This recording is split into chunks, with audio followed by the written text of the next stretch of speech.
आके अपने ख्यालात के इजहार करें। भाई नवेद अनवर साहब हमारे सीनियर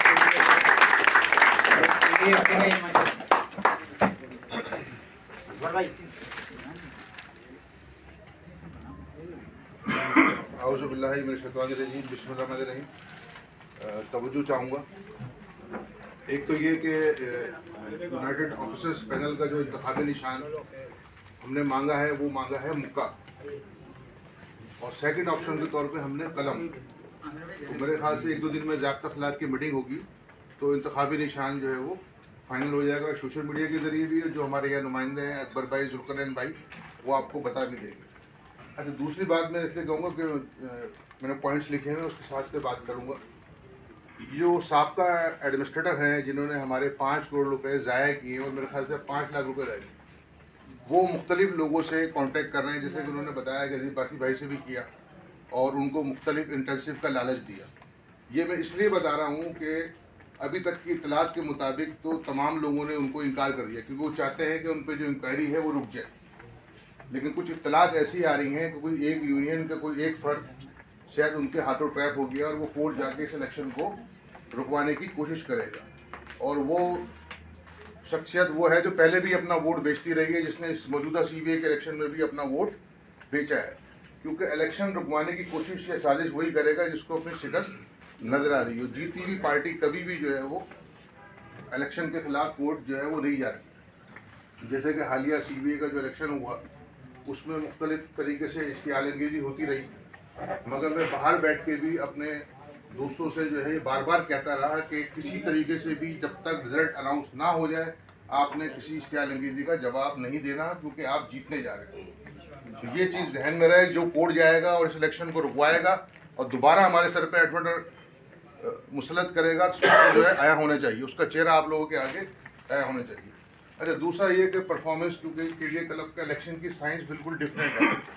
यहाँ नॉर्मली सियासत के साथ साथ हर फर्द का जो ज़ाती किरदार है या अमल है या उसका माजी है वो भी देखा जाता है। अब अगर मेरे पास तो अपने माजी में DG-शिप का जो 3 महीने हैं वो उसकी परफॉर्मेंस है। तो अब अगर मुझे यूनाइटेड ऑफिसर्स पैनल के प्लेटफॉर्म से अगर जनरल सेक्रेटरी या सेक्रेटरी का मौका मिलता है तो मेरी पूरी कोशिश होगी कि जब मैं 3 महीने में आपकी जो महाना ग्रांट है अगर वो सिंध गवर्नमेंट से मैं 28 करोड़ से 40 करोड़ करवा सकता हूँ, अगर मैं 3 अरब रुपये, अब मेरी समझ में नहीं आता कि मैंने 1 महीने में जब समरी मूव की local government finance department chief secretary वजीर आला से और कैबिनेट से मैंने 3 अरब की ग्रांट पास करवाई, उसके मिनट इशू हुए, क्योंकि जिस तरह हमारी गवर्निंग बॉडी में जो चीज़ अप्रूव होती है वो नेक्स्ट GB में कंफर्मेशन के लिए जाती है। अगर हमें एक कैबिनेट की मीटिंग और मिल जाती तो आज वो पैसे हमारे अकाउंट में आते। तो क्या वजह है कि आने वाले जो DGs हैं उस काम को वो पाए तकमील तक नहीं पहुंचा सके। फिर हमने मेडिकल का एक बड़ा मसला था। अच्छा, इसमें सोच सबकी अलग होती है कि मैं किसी की नीयत पर शक नहीं करता। जब मेरे सामने ये वाला मसला आया, इधर आए, बैठे आप लोग, बैठे प्लीज। मैं इधर बैठूंगा, आप बैठे मेरा भाई, आप बैठे। तो जो भी DG होता है आमतौर पर होता ये है कि जब इत्तला मिलती है कि DG आके अपनी सीट पे बैठ गया है तो HODs उसके पास जाते हैं और पहली चाय, वो तो सिर्फ पहली चाय नहीं होती, उसमें बहुत सारी इदारे की पॉलिसी डिस्कस होती है। तो जब ये मेडिकल का मसला मेरे सामने आया तो मेरे जो कलीग्स थे HODs, उसमें से कुछ की राय ये थी कि इंश्योरेंस कार्ड को कंटिन्यू रखा जाए और कुछ की राय थी कि इंश्योरेंस कार्ड का हमें कोई फ़ायदा नहीं है। लेकिन मैं उन लोगों में था, मैंने कहा नहीं यार, ये इंश्योरेंस कार्ड जो है ना हमें सूट नहीं करता, क्योंकि हमारे 1800-2000 मुलाजमीन हैं और सिर्फ 600 लोगों ने कार्ड इस्तेमाल किया था और पैसे हमसे वो 9 करोड़ रुपए ले रहे थे।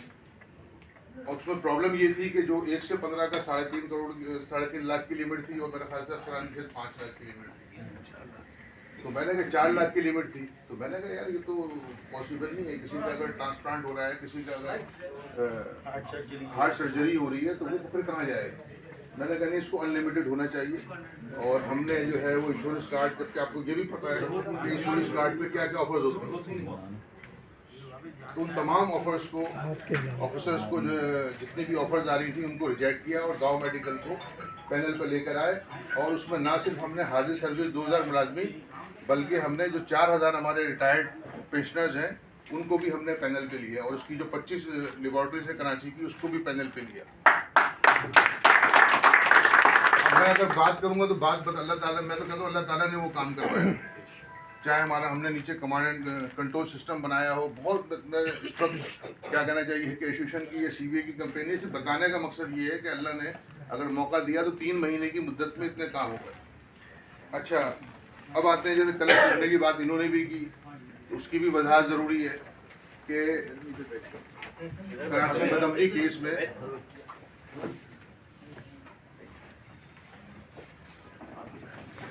आपको पता है कि फेडरल गवर्नमेंट ने कराची बदमनी केस में एक वाटर कमीशन जो है वो कायम किया, और उसकी एक मीटिंग के दौरान ये केडी क्लब का इशू वहाँ रेज किया गया, और हमारी उसमें पूरी कराची के जितने सिविक इदारे हैं उनके एमडी डीजी सब उसके मेंबर थे।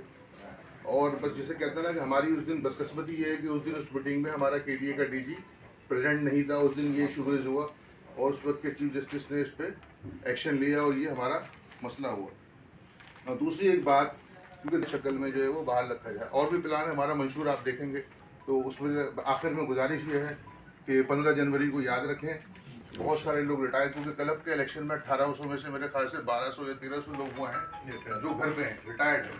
तो उन तक पहुंचना, उनसे रब्ता करना, उनको इंतखाबी निशान बताना, आप हमारा मंशूर बताना, ये बड़ा एक अहम टास्क है। तो आप लोगों से गुजारिश है कि 15 जनवरी को याद रखें, मुक्का या कलम जो भी निशान मिलेगा उस पर मोहर लगाएं। बहुत शुक्रिया।